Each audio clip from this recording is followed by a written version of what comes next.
కొత్త సూరవరం గ్రామ ప్రజలకు ప్రభు పేరిట వందనాలు తెలియజేస్తూ ఉన్నామండి. మరి దేవుడు లోకమును ఎంతో ప్రేమించమని కనుక ఆయన అమృతీయ కుమారునిగా పుట్టిన వాని యందు విశ్వాసం నుంచి ప్రతి వాడును నశింపక నిత్య జీవన పొందాలని ప్రభువు తెలియజేశారు.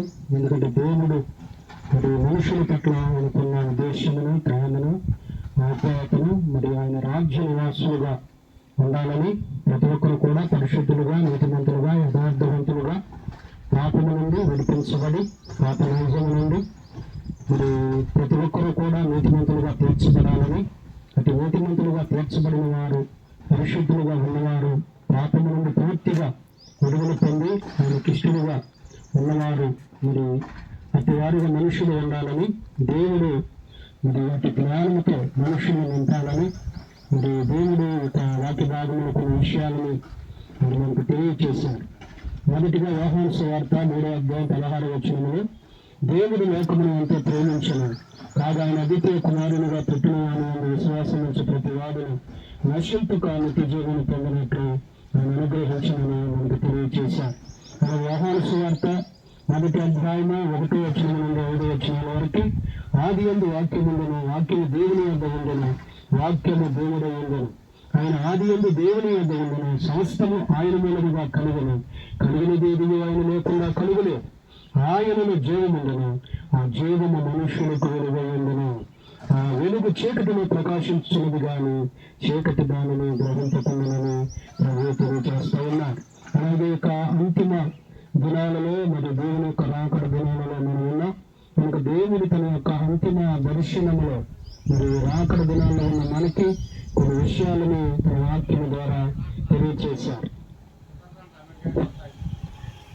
వీటిని 3 భాగాలుగా మనము చూడవచ్చు. కనుక మొదటిది దేవుని యొక్క దర్శనం. దేవుడి మనుషుల పట్ల ఆయనకున్న దర్శనాన్ని వాక్యం ద్వారా మనకు తెలియచేశారు.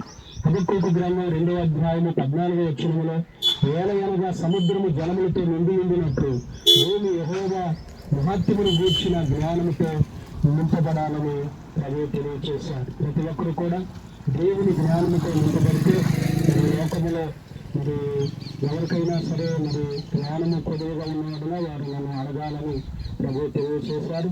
కనుక జ్ఞానము లేకుండా మంచిది కాదని కూడా ప్రభువు చెప్పారు. కనుక మనుషులందరూ కూడా దేవుని యొక్క జ్ఞానమును పొందుకొని అటు జ్ఞానంతో నడవాలని ప్రభువు తెలియచేశారు. అలాగే రెండవదిగా దేవుని యొక్క కోరిక. దేవుని యొక్క కోరికని ప్రకటన గ్రంథంలో 7:9 ఆయన తెలియచేస్తూ అంటున్నమాట.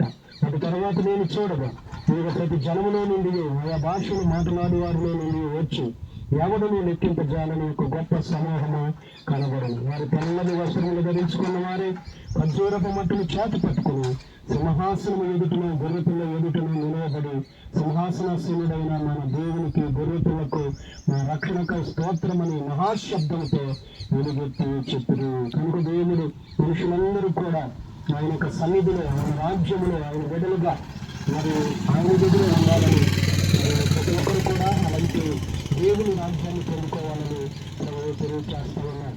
చివరిదిగా దేవుని యొక్క ఆజ్ఞ. దేవుని యొక్క ఆజ్ఞను మత్తయి సువార్త 28:18 నుండి 20 వరకు మనము చదువుకోవచ్చు. అయితే యేసు వారి యొద్దకు వచ్చి పరలోకమందును భూమి మీదను నాకు సర్వాధికారం ఇవ్వబడి ఉన్నది, కాబట్టి మీరు వెళ్ళి సమస్త జనులను శిష్యులుగా చేయుడు అని తెలియజేశారు. తండ్రి యొక్కయు కుమారుని యొక్కయు పరిశుద్ధాత్మ యొక్క నామములోనికి వారికి బాప్టిజం ఇచ్చుచు నేను మీకు ఏ సంగతులను ఆజ్ఞాపించుచునో వాటన్నిటిని గైకొనవలెనని వారికి బోధించుడు. ఇదిగా నేను యుగ సమాప్తి వరకు సదాకాలము మీతో కూడా ఉన్నానని వారితో చెప్పాను.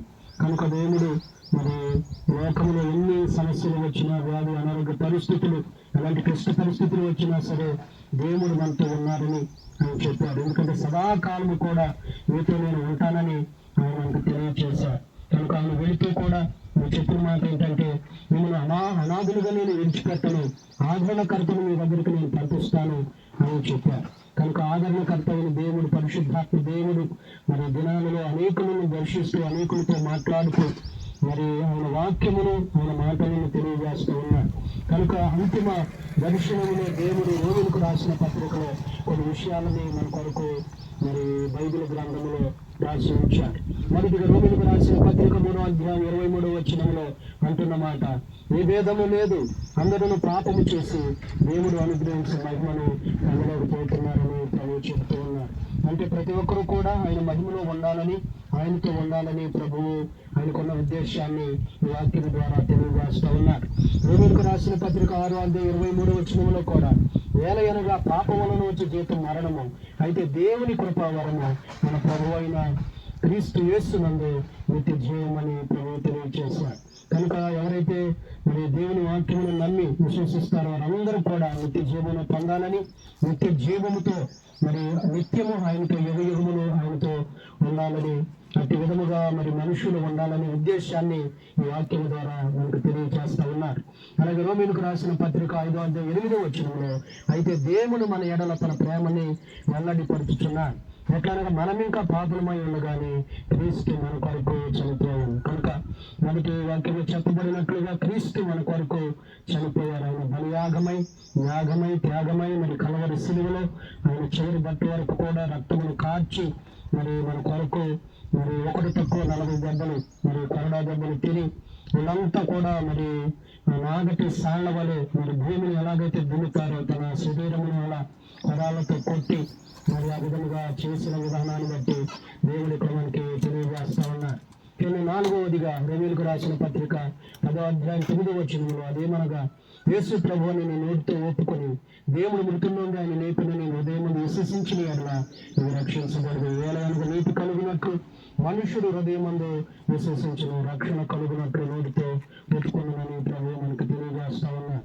కనుక ప్రయాసపడి భారం వస్తున్న సమస్త జనులారా, మీరు నా వద్దకు రండి, నేను మీకు విశ్రాంతిని కలుగు చేస్తానని ప్రభువు తెలియజేశారు.